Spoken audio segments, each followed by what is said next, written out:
Hi hello friends అందరికీ నమస్కారం. ఈరోజు ఈ వీడియోలో ఏపీ రాష్ట్ర వ్యాప్తంగా రేషన్ కార్డు ఉన్న కుటుంబాలకు సంబంధించి 3 ముఖ్యమైన శుభవార్తలు వచ్చే అవకాశం ఉందని సమాచారం వస్తుంది. సో ఈ పథకాలు ఏ తేదీని విడుదల చేస్తారు, అర్హతలు ఏంటి, రూల్స్ ఏంటి, ఆ పథకాలు ఏంటి, సో దానికి సంబంధించిన పూర్తి ఇన్ఫర్మేషన్ ఈ వీడియోలో తెలుసుకుందాం. వీడియోని ఎక్కడ కూడా స్కిప్ చేయకండి ఫ్రెండ్స్, అండ్ వర్డ్ చూడండి. వీడియో స్టార్ట్ చేసే ముందు మీకు ఒక small request friends. AP government నుంచి మరియు సెంట్రల్ గవర్నమెంట్ నుంచి పథకాలకు సంబంధించి ఏ చిన్న అప్డేట్ వచ్చినా మీరు మిస్ కాకుండా ఉండాలంటే వెంటనే మన ఛానల్ని సబ్స్క్రైబ్ చేసుకోండి. అండ్ సబ్స్క్రైబ్ చేసుకున్న వాళ్ళందరూ కూడా సబ్స్క్రైబ్ బటన్ పక్కన ఉన్న గంట సింబల్లో ఆల్ అని పెట్టుకోవడం మర్చిపోకండి ఫ్రెండ్స్. ఇలా పెట్టుకోవడం వల్ల నేను పెట్టే ప్రతి ఒక్క వీడియో మీరు నోటిఫికేషన్ రూపంలో పొందగలరు. అండ్ వీడియో మీద నచ్చితే లైక్ చేయండి ఫ్రెండ్స్. సో ఏమాత్రం లేట్ చేయకుండా వీడియోకి వెళ్ళిపోద్దాం. సో ముందుగా రైతులకు సంబంధించిన మొదటి శుభవార్త గురించి మాట్లాడితే అన్నదాత సుఖీభావ పథకం 3వ విడతగా రైతుల ఖాతాల్లోకి 4,000 రూపాయలు మార్చి 13వ తేదీన సీఎం చంద్రబాబు నాయుడు గారు విడుదల చేశారు. దీంతోపాటు పీఎం కిసాన్ పథకం 22వ విడతకు సంబంధించిన 2,000 రూపాయలు కూడా విడుదల చేశారు. అంటే ఈ 2 పథకాల ద్వారా రైతులకు మొత్తం 6,000 రూపాయలు ఈ మార్చి 13వ తేదీన విడుదల చేశారు. ఇంకా డబ్బులు రాని వారికి ఈ నెల మార్చి 31వ తేదీ వచ్చే ముందు తేదీల్లో ఏదో ఒక తేదీన జమ అవుతాయి. ఇక రెండవ శుభవార్త మహిళలకు సంబంధించినది. ఎన్నికల సమయంలో ప్రకటించిన ఆడబిడ్డ నిధి పథకం కింద 18 సంవత్సరాల నుండి 59 సంవత్సరాల మధ్య వయసున్న ప్రతి మహిళకు నెలకు 1,500 రూపాయలు ఇస్తామని హామీ ఇచ్చారు. ఇప్పుడు ఈ పథకాన్ని అమలు చేసే దిశగా ప్రభుత్వం చర్యలు తీసుకుంటుందని సమాచారం.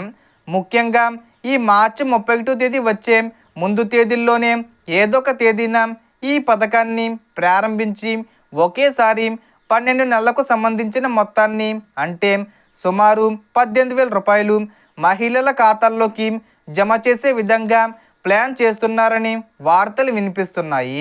అయితే ఈ పథకానికి అర్హత ఉండాలంటే రేషన్ కార్డు ఉండాలి, ఆధార్ కార్డు బ్యాంక్ ఖాతాతో లింక్ అయి ఉండాలి, అలాగే కుటుంబ ఆదాయం ప్రభుత్వం నిర్ణయించిన పరిమితి లోపల ఉండాలి.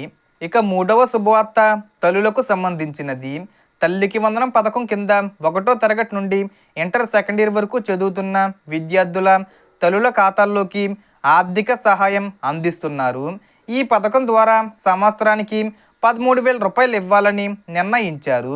ఇప్పటికే మొదటి విడత విడుదల చేసిన తర్వాత ఇప్పుడు రెండో విడత డబ్బులను ఎప్పుడు విడుదల చేస్తారనే విషయంపై చాలామంది ఎదురు చూస్తున్నారు.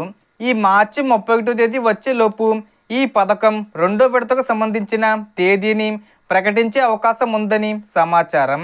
ఈ పథకం కింద డబ్బులు రావాలంటే విద్యార్థి పాఠశాలలో లేదా కాలేజీల్లో చదువుతూ ఉండాలి, ఆధార్ వివరాలు సరిగ్గా ఉండాలి, అలాగే తల్లి బ్యాంక్ ఖాతా వివరాలు ప్రభుత్వ రికార్డుల్లో నమోదై ఉండాలి.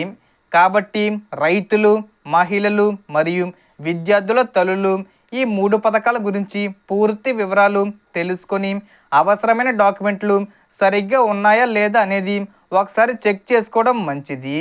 ముఖ్యంగా బ్యాంక్ ఖాతా, ఆధార్ లింకు, ఈకేబీసీ అలాగే రేషన్ కార్డు వివరాలు సరిగ్గా ఉంటే ఈ పథకాల ద్వారా వచ్చే డబ్బులు సులభంగా పొందే అవకాశం ఉంటుంది.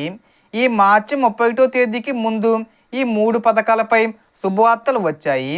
So total information friends. మీకు ఈ వీడియో నచ్చితే లైక్ చేయండి, షేర్ చేయండి అండ్ సబ్స్క్రైబ్ చేసుకోండి. Thanks for watching.